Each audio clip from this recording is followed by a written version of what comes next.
Welcome to the Rock Your Relationship Sisterhood and to the Rock Your Relationship YouTube channel. I'm Robin Smith, the founder of this group and channel, and I'm the founder of the Rock Your Relationship movement. I'm a trauma, communication, and relationship coach. And I'm here today to answer your questions that were put in the Facebook group, and you can see the link for that below in the description of the YouTube video. And you asked some questions today that I'm going to read off to you, and then we'll go into the answers. So I love when you share your questions with me so I can support you in this way. So if you see one of my posts or even in these comments below, feel free to ask more questions and I'll save them up for my next Q&A, the Ask Robin moment, sort of like Dear Abby, but it's Ask Robin. So I look forward to supporting you in this way. And here we go with the two questions that are a little bit and interesting. So I'm going to dive in. So here's the first question. And she asked, if I have missed him, and I say no, I haven't had time to miss him.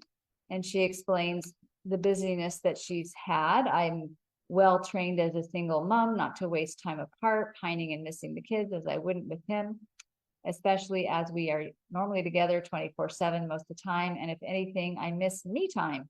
So when I get it, I make the most of it. Plus, I've been ill, dealing with builders and lawyers and meetings, run up to heading back to the UK.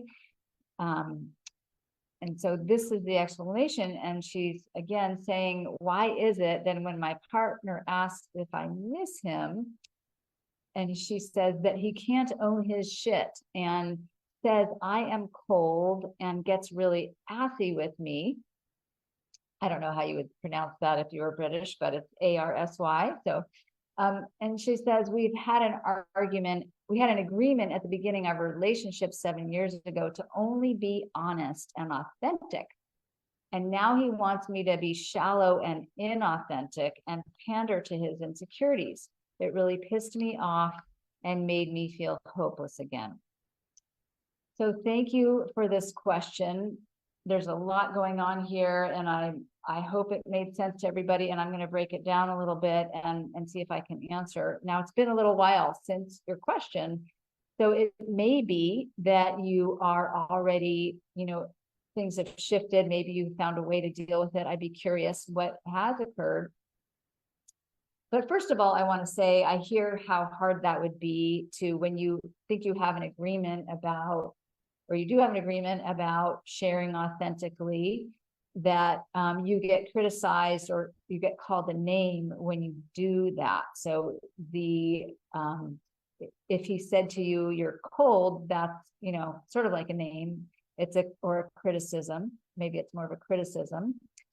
And that I can understand how you might feel angry about that. So just really hearing you on that.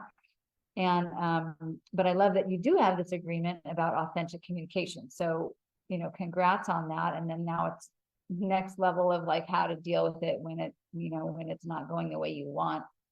And so some things I would say are, and just to name here, because you spoke to some, of what you're interpreting is happening. You're seeing his insecurities and then his anger at not being missed, right? So he acts out when you say no, he calls you cold, and gets assy with you, which I don't know exactly what you mean by that. But then that, triggers you into anger and then this hopeless feeling. So just to summarize. And so my question for you would be, what are you most angry about here? Is it the calling you cold? Is it the idea that he's not, allowing you to be authentic and then he gets upset when you don't miss him?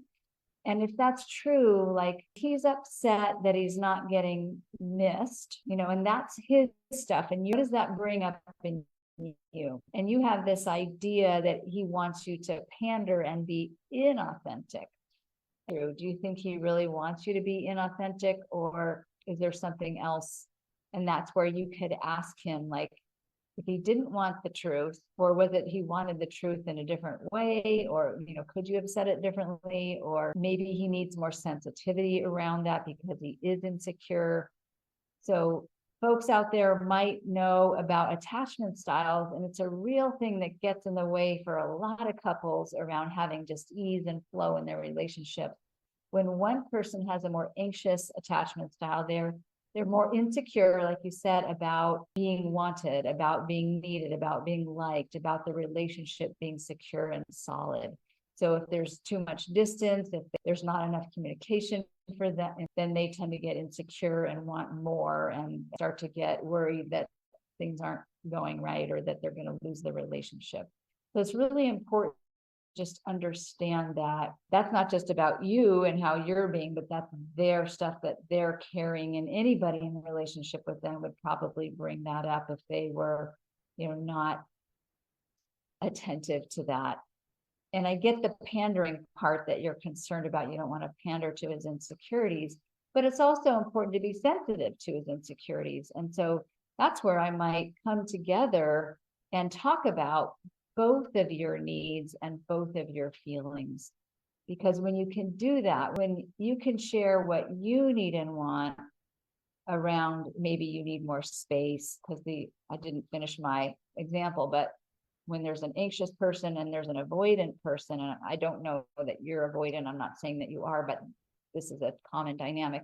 If the other person needs more space, tends to shut down, tends to pull away, tends to not need as much connection, that's where those two can kind of trigger each other. So the key is to come together and really start understanding each other. And there's no right and wrong and no judgment. Hopefully you can take the judgment away and just really get curious about, each person having different needs and different desires and different sensitivities or, challenges in the relationship. And then how can we, one, understand those together without the judgment and the blame, and two, what can each of us do to kind of come a little closer to honoring your differences and seeing how you can meet each other's needs in a way that feels doable and comfortable without that feeling like you're pandering. So some things I might suggest for you would be to get under the surface together, maybe not in that moment, but after the moment when you've kind of recovered from the reactivity that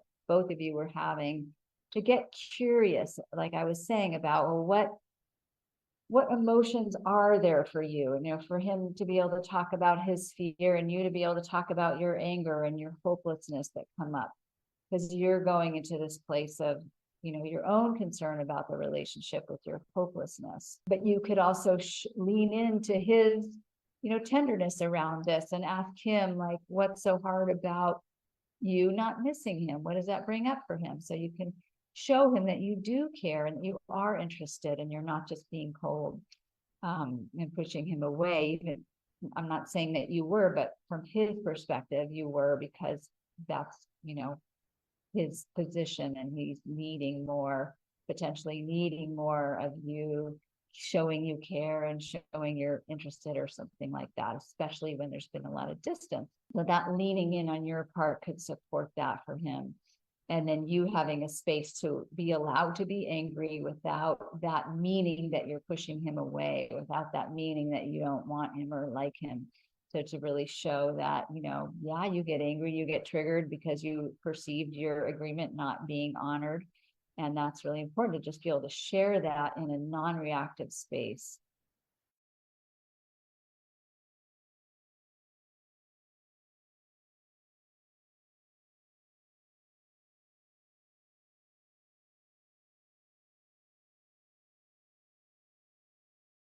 And all of that will help you guys to kind of come back together with more shared understanding and more of a feeling of togetherness instead of the, the fighting and the pulling away that can happen.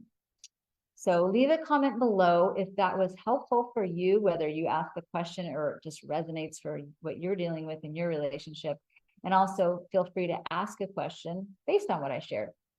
And now we'll go to the second question that came in, which is, I'm trying to build out my friendships with both men and women after my separation with my children's father allowed me to really see what a little nutshell I was living in. I also committed to stopping drinking, which has brought more stability emotionally and lent perspective. But with both men and women, it feels a little like an accordion or yo-yo in getting the friendship solidly established. What can I do? I love this clear question. What can I do to help along these friendships to where they feel more solid, fun, and nurturing? Thank you for your question. And I love, first of all, I want to celebrate you for stopping drinking, because that is a huge thing to do. So congratulations on that. And how wonderful that you're experiencing more emotional stability. So big wahoo to that. Congrats. And also congratulations on recognizing that you need support, and that you're after your relationship ended and you're working on building friendships. So I'm full support of that. I just sent an email about that. If you want to receive that email, you can put your email below and I'll forward it on to you and get you on my list for regular relationship tips and support. But I'm a total proponent of having healthy relationships outside your romantic relationship. So I'm really glad you're working on that, putting your attention on it. And then you ask for how to feel more solid and nurturing and create more fun in your relationships. And I don't know if you're creating new relationships or these are older relationships you're wanting to put more attention on.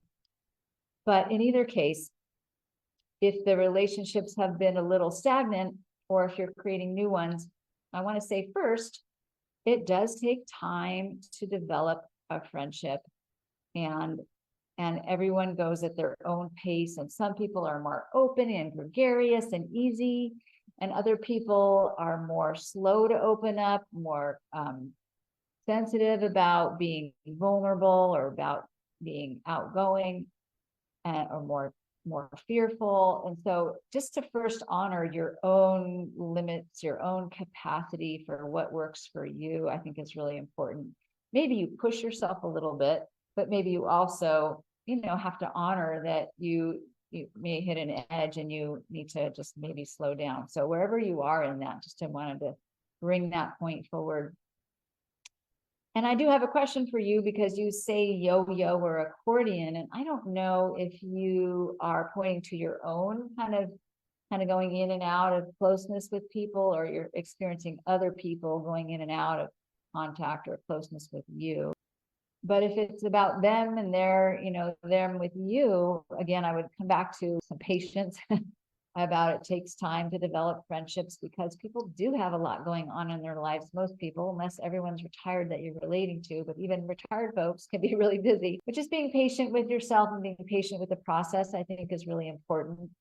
And also, if you want more, then you may have to be more outgoing. You may have to put yourself out more, invite people over, hoping for reciprocation, finding events to attend, maybe more intimate events like parties, like gatherings where people are maybe learning something together, going to classes, workshops where you might meet people who have similar interests, things like that. And then if these are established friendships that you're just wanting more of, more connection with and more stability, like you said, then it may again be more about reaching out personally, making dates, letting people know you're interested in more connection, hosting parties, hosting gatherings. I remember a friend in my last community who was new in town, and she was so outgoing, and she was always hosting these gatherings. And she made friends quickly because of her personality, but also because she found people who wanted that and just kept showing up. And for time, the same people would gather, and she had a group of friends, and it was really cool to watch. So that could be one way to just keep bringing people into your life, being generous with offering food and, treats and games and stuff that is fun for you and things that you like to do. But sometimes the yo-yoing is on your side. So I know for me, like I have needs for space and alone time as well as needs for being connected. And so finding your own rhythm with that. Sometimes you put yourself out a lot and then you need to withdraw and retract. And so to just honor your own needs around that, I think, is really important. Sometimes you want connection and you don't want connection. And that's where it's great to take a deeper look, because I'll speak to everything here on this kind of generalized forum or platform, but sometimes there is more of a need to look underneath and ask and get support around, like, why is it that I say I want connection, but then when I have the opportunity, I don't take it? Or, like, there's so many times you might be invited and then you choose not to go. So what's that about, if that's what's going on in this yo-yo experience? And then getting maybe a personalized coach, therapist, or someone to help you with that. I know for me, I like meeting with groups of women. So I host a women's group here in my local town. And I also have created the Rock Your Relationship Immersion program, where women can come together and learn about relationship skills, learn about how their trauma is involved in creating difficult dynamics for them. And women make great friends in a group because they're in an intimate space where they feel safe, where they can share what's true for them and allow themselves to be heard and understood. And there's a special kind of bond that you can develop with people when you're all in the same, like, you've made a certain set of agreements and understandings and boundaries around how to share what we're sharing about, and you've learned the same language. And then there's just an automatic bond that happens for people, and safety that's created because the container has been created in a safe way by me. And we're, I'm asking people to hold that. So I invite any woman into that who wants that kind of deeper dive and supported space for your growth. And that's a wonderful place to make friendships as well, and people who really understand and get you, which is harder to do out there in the big world, because a lot of people have, different ways of being and don't understand this, don't have a shared language for, understanding trauma and basic communication and healthy communication skills and things like that we do in the group. So just planting a seed for that, and please feel free to reach out to me if that interests you. So I hope that has been helpful and that I've answered some of your concerns. And again, if you want to put a yes in the comment below, if any of that resonated for you or was helpful, I'd love to know. And please feel free to ask a question there. And also know that I do have a free communication checklist where there are 10 basic questions that you can look at and check off if that's happening or not happening in your relationship. And then I give a tip for each one so you can see how to shift it if that's an area that you're needing to work with. And then also know that coming up soon on September 16th, I'm going to be offering my Rock Your Relationship Communication training again. And every time I offer it, I tweak it a little bit, I share something different. And I've got a few tweaks in the works. So I hope you will join that, and that will be happening live in this group and on Zoom. And there will be a link below. So if you sign up for my checklist, you will be sure to get the information about the communication training. Or otherwise, if you just get on my email list. So I will put a link for that, and you can get on my email list so you're sure to be informed and get signed up for this free communication training, because you will need to register so you can get all the links that you need. So thanks so much for being here. I hope to see you in the training and in my emails, and please ask more questions so I can support you more. Have a beautiful day. Bye for now.